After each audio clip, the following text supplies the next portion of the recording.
Hey everybody, welcome to Top Tip Tuesdays. I'm Janae Spry. I am your host. I am also a growth strategist and productivity expert. And today I am posting the second half of our interview with Martina Russo, who's tagged above. Check her out. And she is our digital nomad expert, which might seem really weird to be posting right now.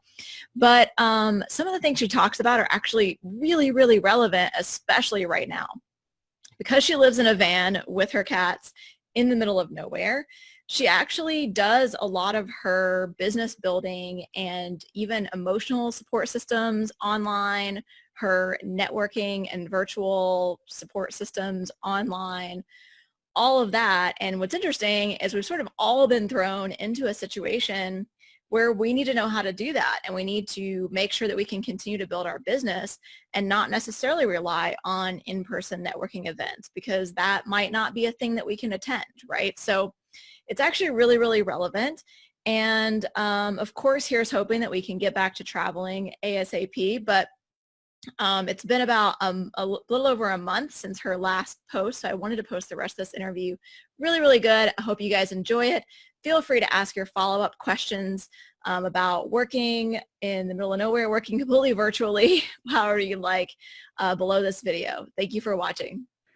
Hi guys, so my name is Martina and I run a translation company that specializes in marketing and advertising and digital, and then I run also a translation company that specializes in action sports and the outdoors.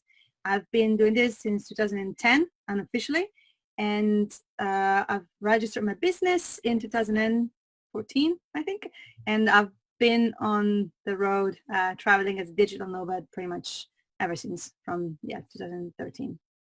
Awesome. So the first thing I want to start off with is, you live in a van with your boyfriend and 2 cats. So you had to stabilize a lot of things. So I want to know, how did you prepare your business to go on the road in the first place? Did you have to buy certain types of equipment? How did you set that up to make sure that you knew you could help your customers consistently, without them having been affected? So I started out and I was digital from the go. I never had an office or anything. I started translation as I was studying, and then as I had my first job at the airport and then office and wherever. So all the clients that I got, I pretty much all of them got online. So whatever I always my main piece of my office has always been my laptop. And since the very beginning, at the beginning I had a really one of those tiny laptops, which was a complete nightmare because obviously I was just starting out, and then I that was really slowing me down. It was every time that I typed stuff, it was with a 3 seconds delay. It was driving me crazy. And then when things got serious and I realized it was gonna be my main income, I invested in a MacBook. So that's definitely skyrocketed my productivity. Got it. Awesome. And I'll just mention this now since it's relevant for the time. So just so we may be airing this a little bit after this, but I have to ask, are you a little bit happy that you ended up in a van in the middle of nowhere, not around people, when this COVID-19 hit instead of, in a city center? Oh, yes. I'm not a city girl in the first place, and I'm actually from Milan, which is the worst hit region and city of Italy, which is the worst hit country after China. So I've always lived in remote areas, and this the van is a new thing. Before I lived in the Alps, and my cats showed up where I lived in the Alps, and then I kept them. And so that's when I decided to move into a tiny house so I could keep traveling if I wanted to. And the fact that I'm actually going to show you right now, this is the van. And you can see I'm literally in an olive tree grove. It's awesome because I think I'm pretty much the safest place that I could possibly be. And I'm completely off grid. Your cat. And I am. Yeah, that's my cat. She's joining us. And yeah, so it's awesome. I don't really need to go and see people unless I want to. Fine. Yeah. And then how do you balance like free time and work time? You mentioned kind of schedules and things like that. So how do you do that? You climb a lot, or you were climbing a lot. Yeah. So I think for me specifically, it's kind of easy because I get deadlines from my clients. I know that by X date, I need to deliver whatever project. So I know that this is going to take me so much time, and then I know how to, dedicate those hours, like set those hours aside.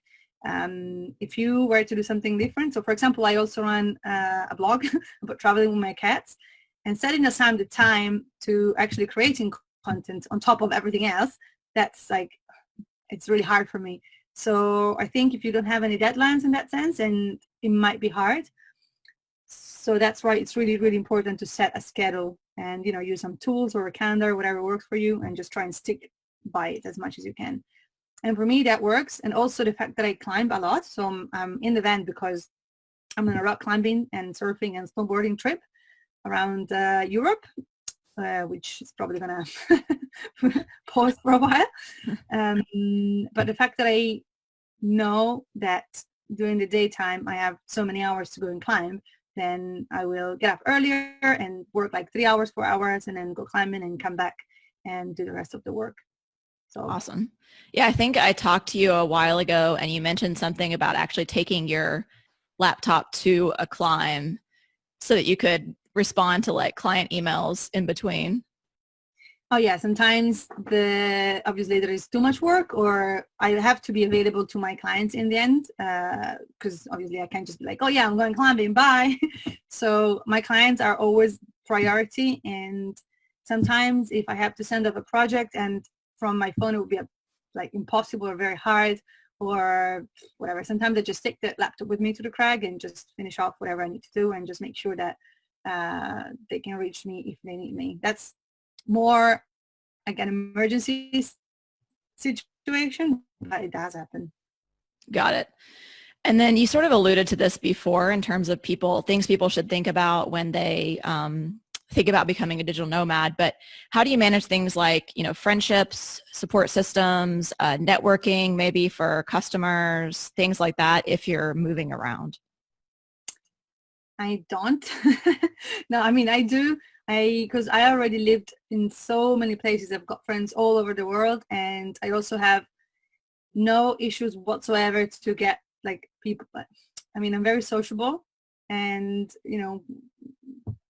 I don't know. I'm just so sociable. I never feel like I don't have friends, I guess, even if I don't really like have friends right like here. But then I've got plenty of friends from home that I can always phone and talk to whenever I need. And then I make friends along the way. And yeah. And as for support system or networking, my whole life pretty much happens online when it comes to professional life.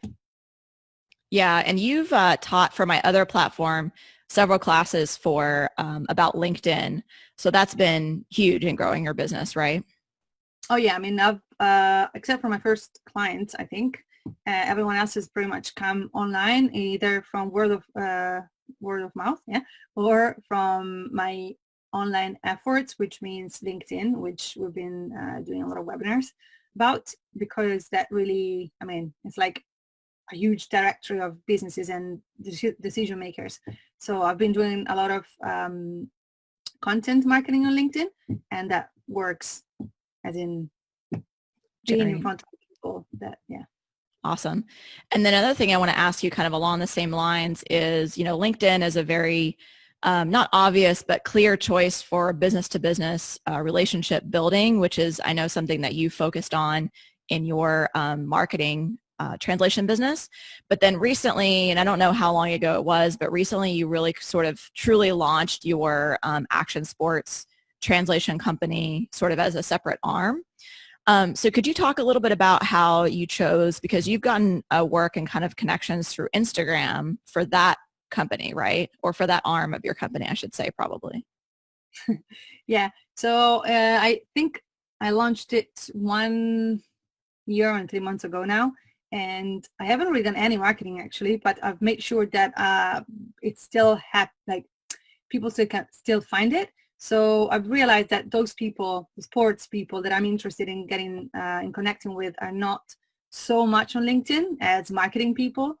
So I decided to start using Instagram, but with my own personal profile, because I'm always climbing a lot. So I linked that to my website, and then I also opened two Twitter accounts, one for myself, also myself doing like sports and stuff, and one for the company. LinkedIn page. I mean, I've been doing a lot of making a lot of efforts in that way. So I keep both of my brands extremely separate from one another. Got it. And I have to say, since I follow you on Instagram, I know you said you're not really doing any marketing, but that's just because your pictures are already beautiful and relevant to that market, right? I mean, you have some pretty cool climbing pictures on there. I mean, that's like the whole point. I never had Instagram before. I think I tried using it, and I was like, oh, I don't really need this in my life. And then I realized, okay, all these climbing and snowboarding people, they're all on Instagram. So I'm gonna try and like, because in that industry specifically, they want to know that you're one of them. So I just set up this profile as the founder, as this company, and then I just post pictures of what I do every day, which is easy, which is climbing. And some of them get picked, like they go viral and they get picked by like these popular pages, and that really works in putting me in front of the right people. Yeah. And then I always have like, oh yes, I do that, and I have these to claim, to back my claims. I actually do that. Right. So you're not just, making things up or something. You actually live their lifestyle. So kind of you can show that you're in their world, really, because you literally are. And I'm also like the target industry, like, it's a whole, I am the professional doing this service, and I understand your brand because I'm also the target industry. So it gives me a lot of credibility with those companies. Really cool. Awesome. Thank you so much for being here. Really appreciate it. Any parting words for people that are interested in becoming digital nomads, or how to do it better, maybe? I would say just, first of all, make sure that it's the right choice for you. Maybe you don't need to like take a plane and just go to the other side of the world. Just start and work from different places like coffee shops and whatever. Take smaller trips, and if possible, make sure you're prepared financially. But then don't overthink it too much. Just start and take little trips and see if you like it. And also, just make sure that you've got all the systems in place that you can. It's not going to jeopardize your business. And also, don't let people. That's really important for me. Don't let people tell you what you should do. Just do whatever you think is going to make you happy. That's the whole point of having this lifestyle. Yep. I'm definitely, thank you for saying that, because I'm sort of the same. Like I pretty much spend, I would say 80% of my time in San Diego where I live. But, I'm fortunate that we can take, 2-week trips like 3-4 times a year. So, and I keep my businesses running that way. So exactly. Well, thank you so much for being here. Really appreciate it. Glad everything is working correctly. Glad you're safe in your van. Thank you. All right. I hope that at the time that people are watching this, like everyone is, safe and all of this is over. Right. I hope people are watching this like, that was fine. It's not that bad. Yeah, everyone just overreacted. Exactly. I really hope that's true too. Here's hoping. Okay. Well, thank you so much, Martina. Thank you. Bye. Bye.